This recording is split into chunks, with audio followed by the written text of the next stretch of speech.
Hello, I'd like to share with you today something I learned at one of the conferences I was at a lecture given by a physiotherapist about a healthy back. Several exercises that you do every day to keep your back healthy. They're also very good exercises, yoga exercises for posture, and good alignment, and that helps balance as well. Here's the exercises. We're going to start off with a core exercise, and there's nothing better than standing really well. So we're going to start with the foundation, which is the feet. And let's see how I normally stand. Because I wear shoes that have pointed toes quite a lot, my feet have taken up that shape. And my toes are scrunched in because they used to be enclosed in on my shoes. So first of all, I've got to spread out those toes. So lift them off the floor and spread them and realign my big toe, because balance has a lot to do with that big toe. So both of those. Okay. Can you see that my knees turn in? That's because I sit cross-legged. I sit with this leg crossed over this leg, and because I think that I'll undo that damage, I sometimes put this leg over this leg. But no, look, my knees are still in. So that's the hips here. My hips are turned. So if I turn my hips, my knees go back to where they should be. That's a habit. A lot of posture is about habit. Another thing I'd like to say about the knees is the way that we straighten our legs. So I'm going to turn this way first to show you that when we straighten our legs, we very often hyperextend the back of the knee. If I do that again, from there, a relaxed leg to straightening my knee, I've now pushed my leg back, and actually a little sort of a bow is coming in that leg. What we really need to do, that's why I'm wearing these shorts, is to pull up the kneecap. So the difference here is it's this leg, I'm going to push it back first, and now I'm going to lift the kneecap. Shall I do that again? I'll do it with both legs. Push it back first to straighten the legs. You can see that's really actually not a very good leg shape at all. Or you can pull up the knees. There. So the knees are facing forwards, they're pulled up, the toes are spread. The next thing I've got to look at is this area, the hip area. I often talk about the critical floor, and that's this one, where we just let that go that way. Okay. I might have exaggerated that a bit, but that's the critical floor. Once we let that go, it's very hard to get our balance back because our head isn't actually over, the weight of our head isn't over our spine. So what we need to do here is we need to tuck in the tailbone, and we need to lift up the pelvis at the same time. So if I relax first, and then I'll tuck in the tailbone and lift up the pelvis. I'll do that once more for you and put my arms out of the way, tuck in the tailbone and lift up the pelvis. Okay. So we've gone feet, we've gone knees, we've done the pelvis. The next one is this bit. We do a lot of work where we're leant in. We do a lot of things like cooking, eating, where we're constantly here with the body, upper body. We're pulling the shoulders round. We're letting this bit actually shorten and close up. So what we want to do now is we want the rib cage here to go up. We don't want it to go that way and up. We just want to go that way. Just want to lift up. And as we lift up there, on the breastbone, we want to lift that up as well. Again, we don't want to go out with the breastbone either. We want to go up. So feeling that everything ascends. The heels will be planted into the floor. The knees will be pulled up. The thighs will be pushed back. The tailbone will be tucked firmly in and the pelvis firmly up. Everything's ascending from that bottom foundation. The rib cage is ascending. Breastbone is ascending. Now these arms. They only attach to the skeleton in one place, and what we need to do is hang them off the back of the body. Not the front of the body, but if we hang off the front, that's the way we'll go. Hang off the back of the body. It helps to lift the shoulders and pull down so that you don't push down here when you take your shoulders down, because this isn't really your shoulders, it's your neck. This is what we want when we talk about shoulders. I want you to take your t-shirt and just pull it down and forward. Down and forward. And that puts my shoulder blades into place, which put my shoulders into place. We're nearly there. Let's check again. We've got that foundation in the feet. We've got the knees pulled up and not hip back. We've got the hips opening out and the groin opening out so that we're not closing in there. We've got the tail tucked under and we've got the pelvis lifted up so we haven't got that critical balance flaw coming. We've got the rib cage lifting. We've got the breastbone lifting. We've got the arms, shoulder blades going down and the arms hanging loosely off the back of the body. Now the head. I see a lot of instruction about lifting the head, and that's great because this is another one that we do. And we need to straighten that. This is really good practice to realign the head because, yes, a lot of this jaw dropping happens as we drop the body, we then lift the head in counterbalance. It isn't from the center of the head that we want to pull up, because if I take the center of my head and pull up, can you see my chin lifts? And actually I'm still doing that motion. We want to stop this happening. It's here at the back of the head. Yes, the center as in between the ears, but at the back of the head, where if I wind a little bit of my hair around my finger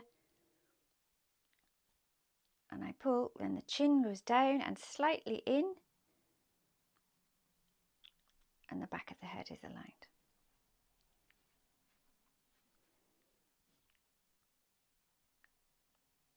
To stand strongly like this improves the core just by standing. Now we're going to move through the next three that always come together in this order: the forward bend, the spinal rotation or twist, and the backward bend. Forward bends are relaxing. That's why I'm going to do them at the beginning, because right now I've got to go off and do other things. So I want to end up being woken up and energized, but I could reverse it. Back bend, transitional twist, always a transitional twist. It's like changing gear, calming, soothing, relaxing. Front bend. We're going to do the front bend first. I've got a chair. Always practice with a chair for your balance. Helps you line up sometimes. So I'm going to face the chair. It's hard to get the distance. You just have to work that out as you go along. But what I want to happen is, and you may have seen this taught where your wrists go on the chair, but I want to go over because I want us to put our head down. We're taking our arms over the chair and we're going to put our head, our forehead, we're going to rest it down. I feel now from down here that my legs are too close, so I feel as if my feet are in further. So I'm going to take a little step back, and then I'm going to lift the hips, pull the hips back. So now you see what happens now? The front of my body readjusts.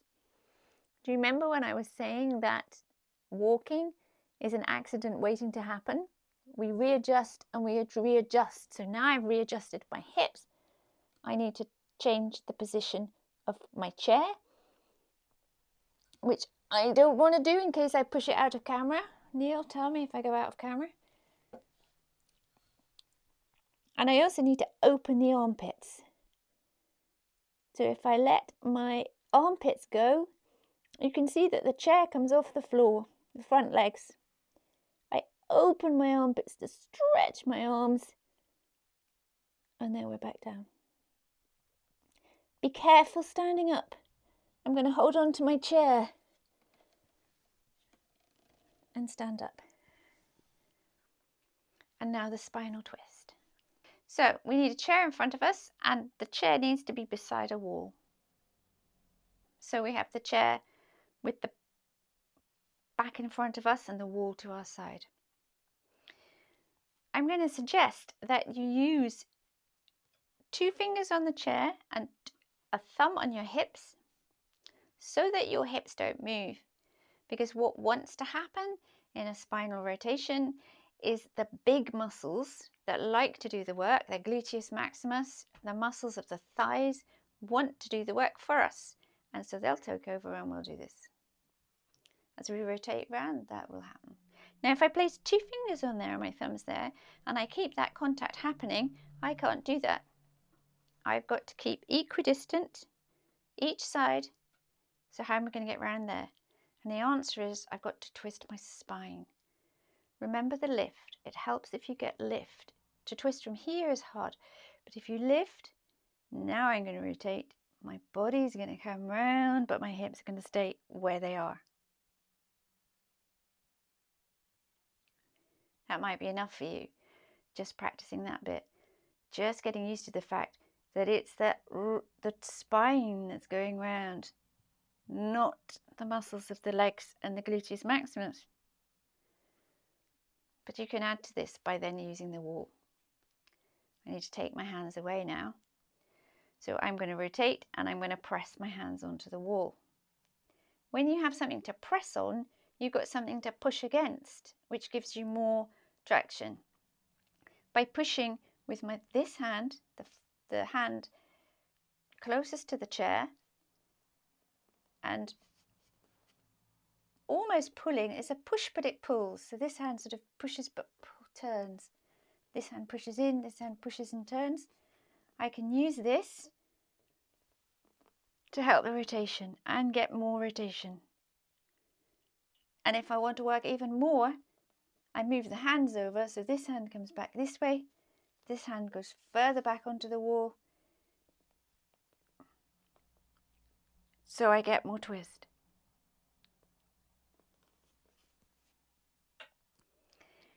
You need to do both sides. Then we come on to our back bend. What goes wrong with a back bend is this. Yes, I suppose some of my back is bending. Okay, can you see all this is coming forwards, all this is dropping down that way? I'm descending again. So we've got the chair. What I want to invite you to do is to use that chair to help you learn to ascend into your back bend. So here, this bit feels like it lifts up as if I want to lift over the chair.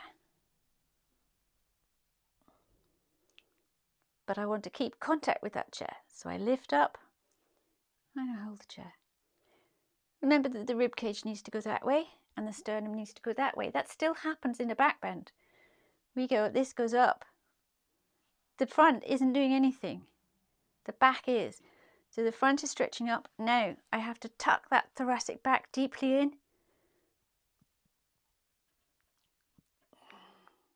To the back bend. My head wouldn't be here. I'm just talking to you. I'll put my head back.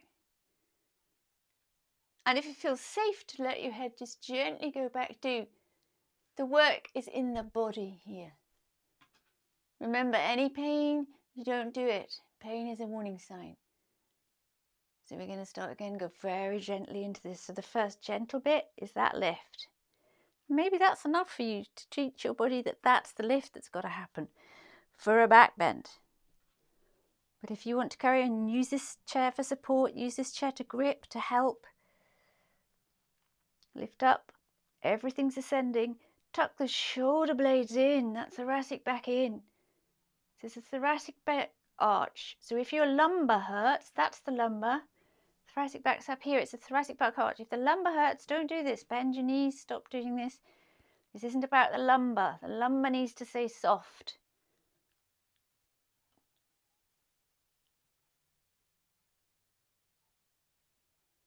Lift the head first.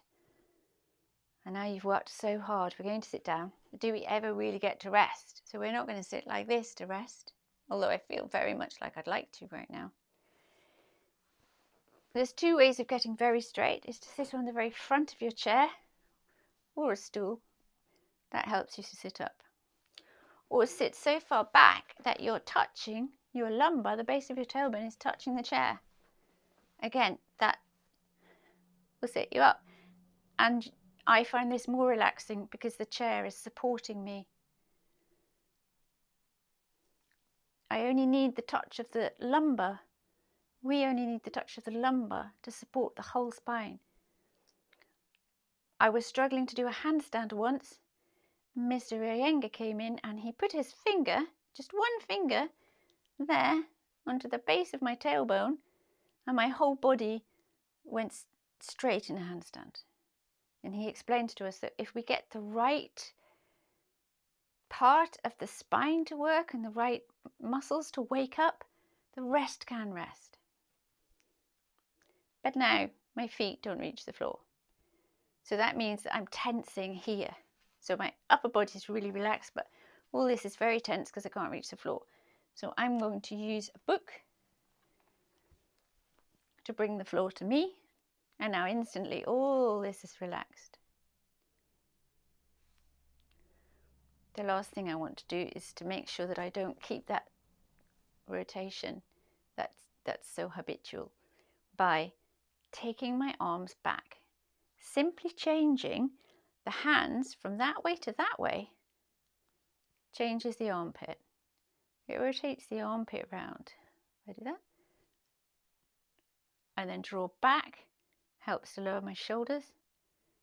And the last thing we're going to do is drop our chin down towards our chest, but this needs to stay up. The chest isn't going to go down with the chin. The chest is staying here, and we let the chin come down.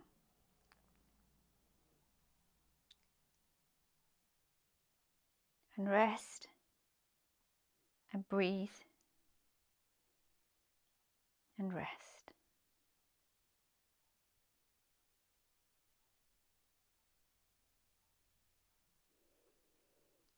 Thank you for doing that with me. I hope you're enjoying the yoga, and I've got a few other things to bring along the way. Just to recap, we need a core exercise. Standing is my favorite. And then we need 3 things in succession: a forward bend, a transition of a rotation, and a back bend. And over the weeks, I'll show you different kinds of forward bends and back bends and twists, and you can find the ones that suit you. Remember, standing work is always more tiring and more energetic than seated work. So next week, I'm going to show you this again with seated postures. Thank you. See you next week.